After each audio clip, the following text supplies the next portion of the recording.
Hola, sean todos ustedes bienvenidos a esta nueva entrega. Continuamos con el siguiente tema que es sepsis neonatal. A pesar de los adelantos asistenciales maternos y neonatales, las infecciones son una causa frecuente e importante de morbilidad y mortalidad neonatal y del lactante. Hasta el 2% de los fetos adquiere una infección en el interior del útero y hasta el 10% de los neonatos sufre una infección durante su primer mes de vida. Las infecciones neonatales tienen varios rasgos excepcionales, como ser que los microorganismos infecciosos se pueden transmitir desde la madre al feto, que el recién nacido tiene menos capacidad o capacidad limitada para responder a las infecciones y que diversos trastornos coexistentes suelen complicar el diagnóstico de tratamiento de las infecciones neonatales y además que las manifestaciones clínicas de las infecciones neonatales variarán desde procesos subclínicos hasta manifestaciones graves de infección focal o sistémica.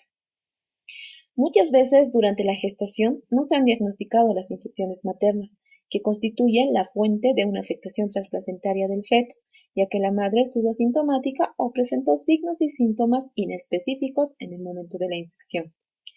Una gran variedad de microorganismos etiológicos infectarán al recién nacido, como ser bacterias, virus, hongos, entre otros.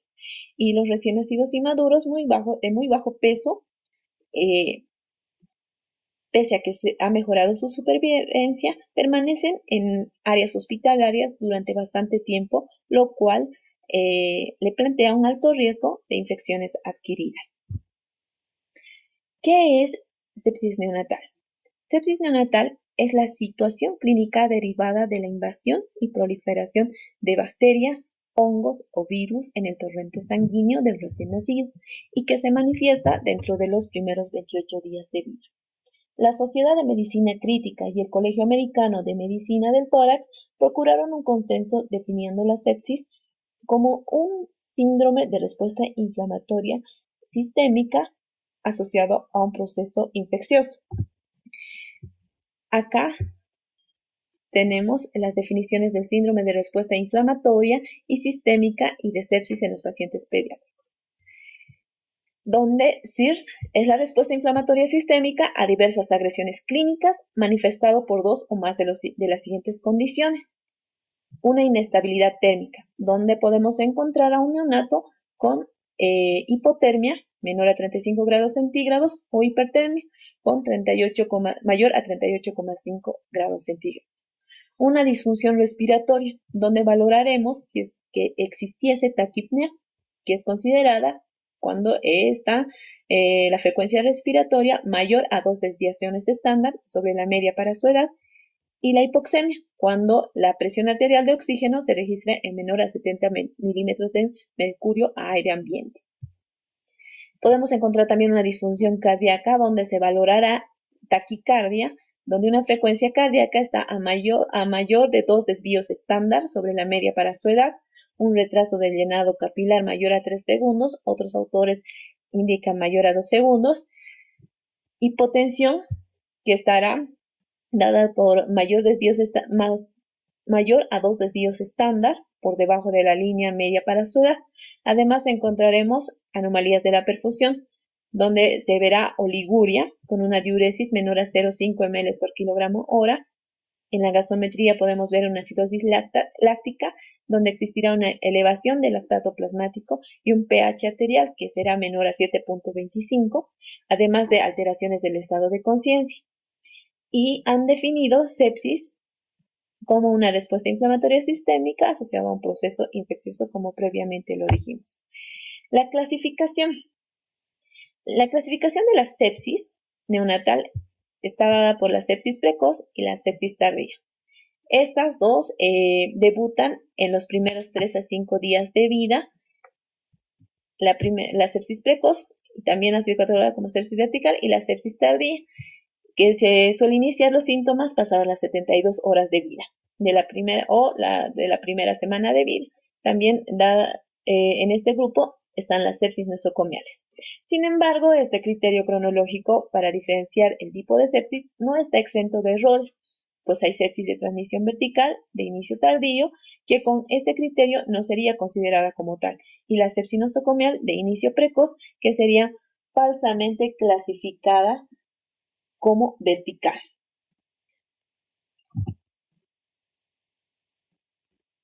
Como dijimos previamente, la infección de comienzo precoz y de comienzo tardío se refiere a la edad de inicio de la infección en el periodo neonatal.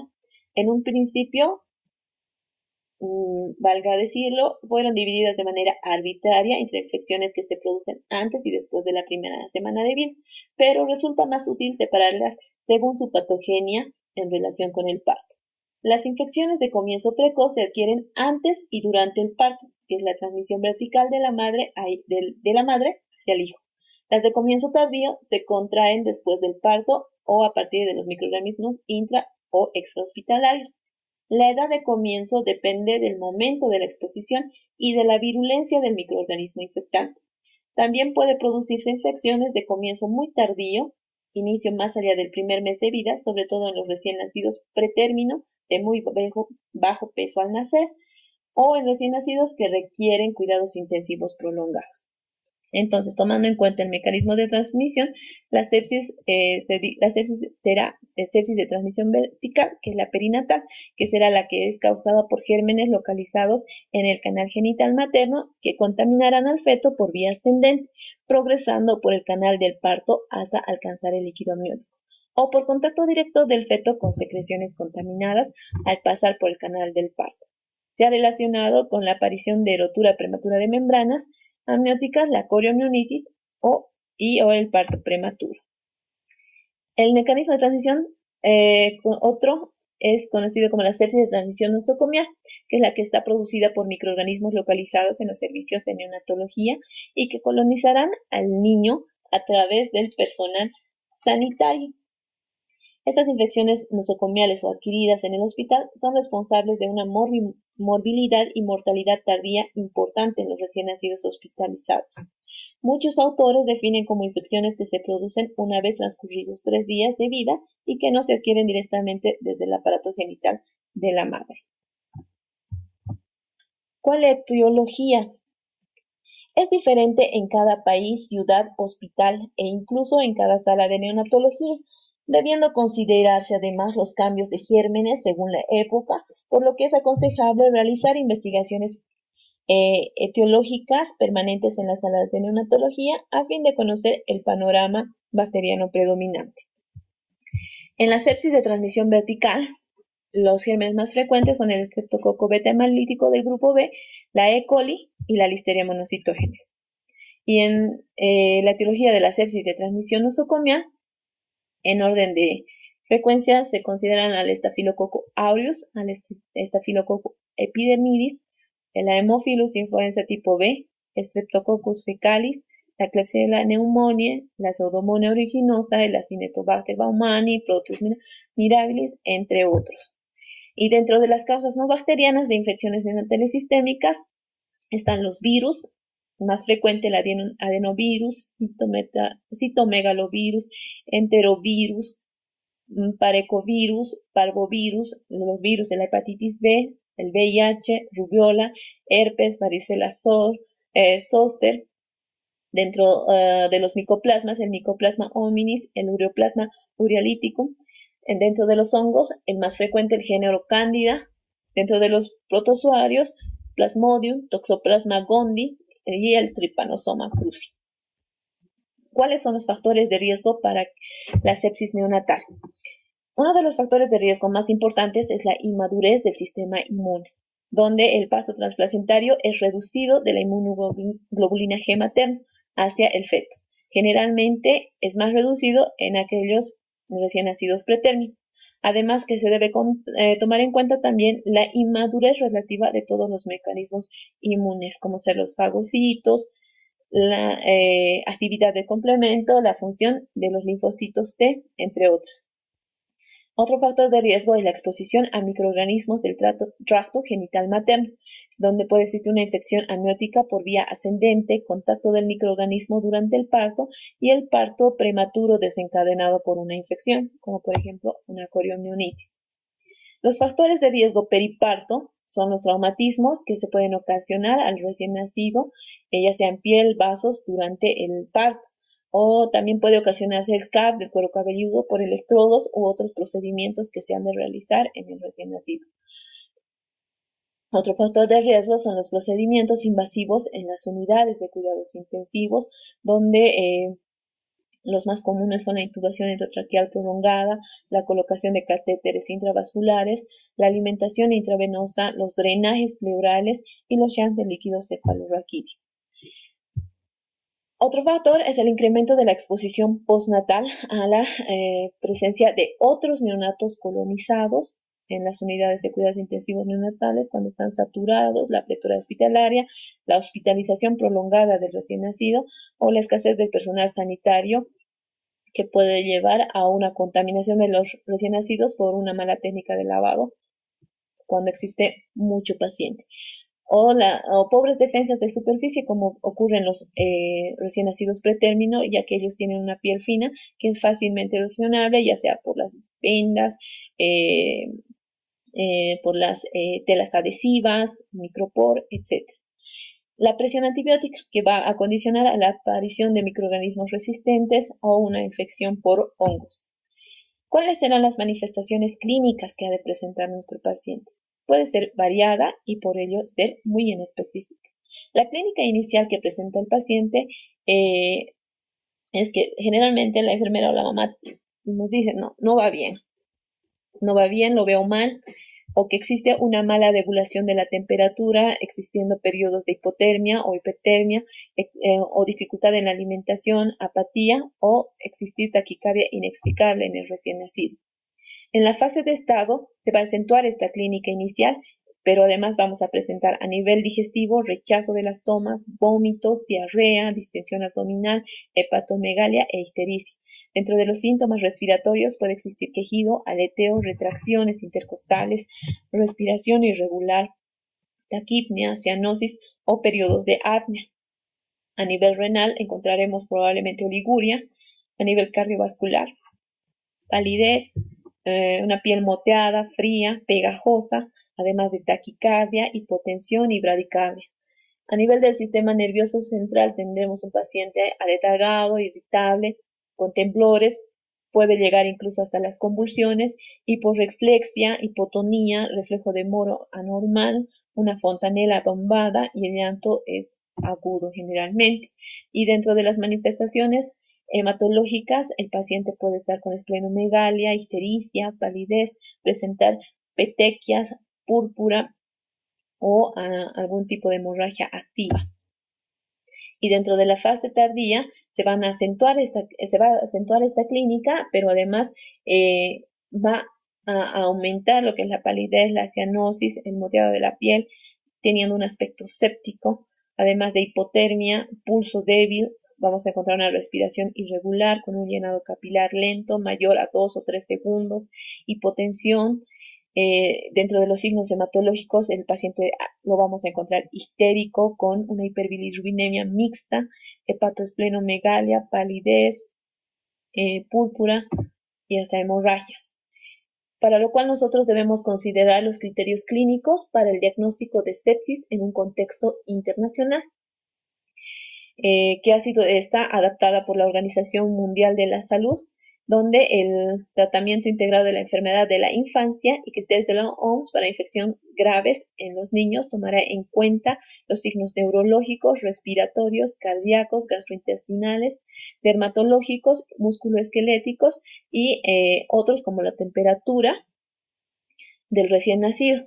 Dentro de los datos neurológicos, los más importantes son los aspectos de que si el recién nacido ha convulsionado, si se encuentra somnoliento o inconsciente, si es que existiese una disminución de la actividad o si la fontanela está bombada.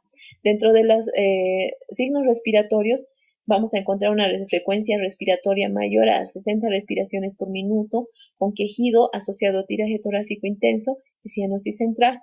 Dentro de lo que vamos a valorar, dentro de los signos cardíacos, será la hipoperfusión del nacido con un llenado capilar mayor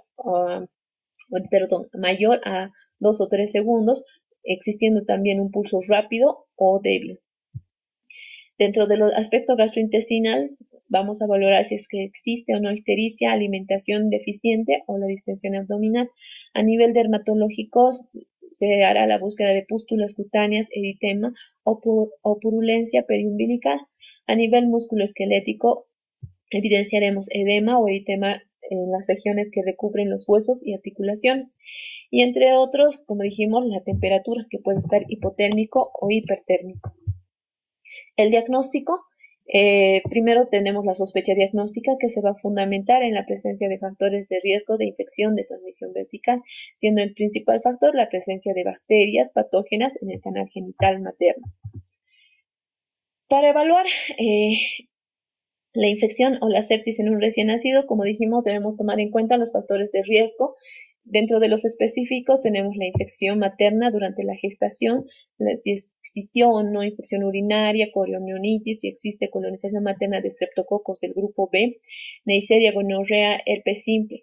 Debemos tomar en cuenta la edad gestacional y peso al nacer, si hubo parto múltiple, si ya ha habido ruptura prematura de membranas, la duración de las mismas, si el parto fue complicado o si existió una pérdida del bienestar fetal, traducido por ejemplo en la taquicardia fetal, y si la edad de inicio, a su inicio de la infección fue intrauterina, durante el parto fue postnatal precoz o tardía, y si la localización de inicio fue dentro del hospital o fuera del hospital. Además, debemos ver qué tipo de intervención médica recibió el recién nacido. Además, si se colocó un acceso vascular, si existió intubación endotraqueal, si se inició al nacimiento ya la nutrición parenteral en el caso de los prematuros, o si se le realizó algún tipo de cirugía. También debemos valorar pruebas de otras enfermedades, como por ejemplo en el caso de las malformaciones congénitas, en la alteración de las vías respiratorias, en el caso de un síndrome de dificultad respiratoria, aspiración, si es que existiese enterocolitis necrosante o metabolopatías como por ejemplo una galactosemia. Además, debemos realizar pruebas de enfermedad local o sistémica, donde valoraremos el aspecto general y neurológico del paciente, las constantes vitales anormales, enfermedades de sistemas orgánicos, o además de la alimentación, heces, diuresis y movimientos de las extremidades. Y dentro de las pruebas analíticas que vamos a realizar serán los cultivos a partir de una fuente normalmente estéril, como es sangre, líquido cefalorraquídeo, orina u otros. Además, debemos demostrar el microorganismo en un tejido o en un líquido, o hacer una detección molecular, además de serologías maternas o neonatales que se realizarán a la madre. También se podrían realizar autopsias.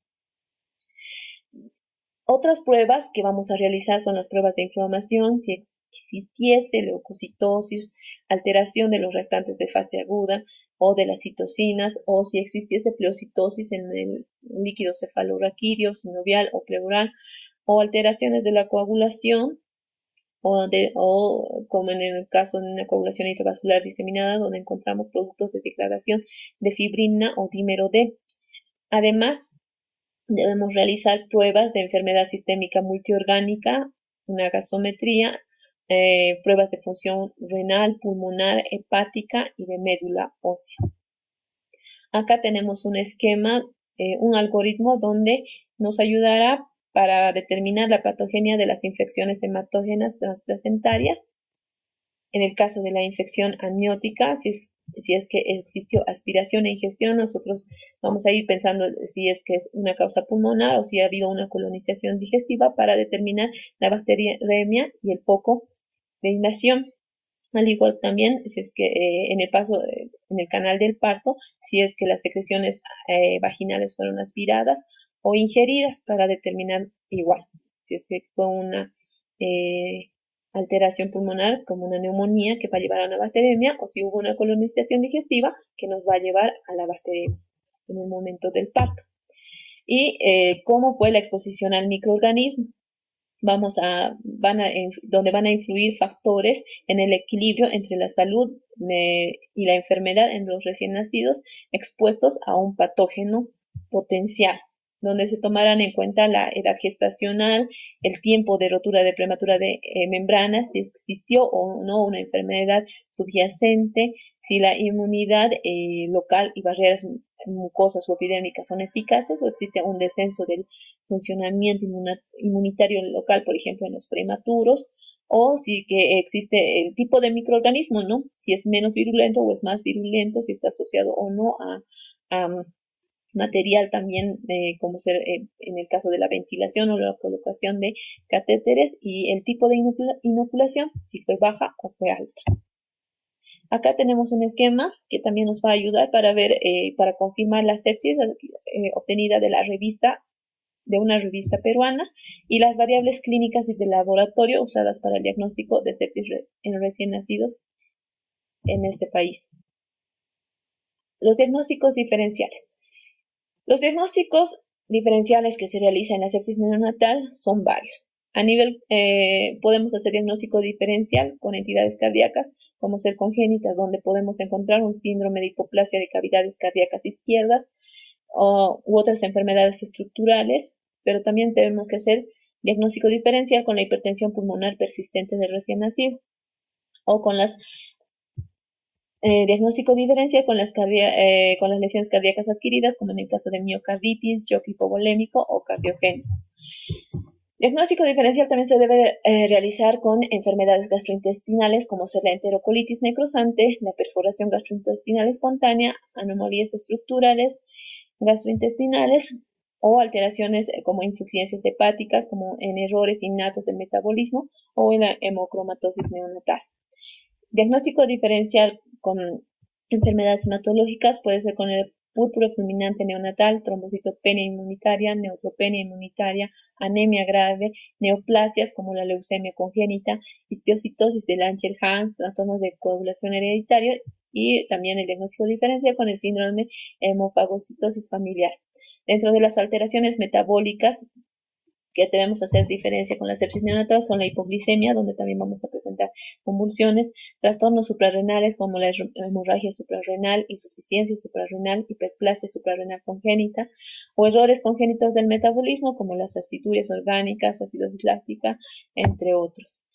Las alteraciones neurológicas que se deben descartar para hacer el diagnóstico diferencial son las hemorragias intracraneales, espontáneas, secundarias a malos tratos infantiles, o una encefalopatía hipóxico-isquémica, las convulsiones neonatales o el botulismo infantil.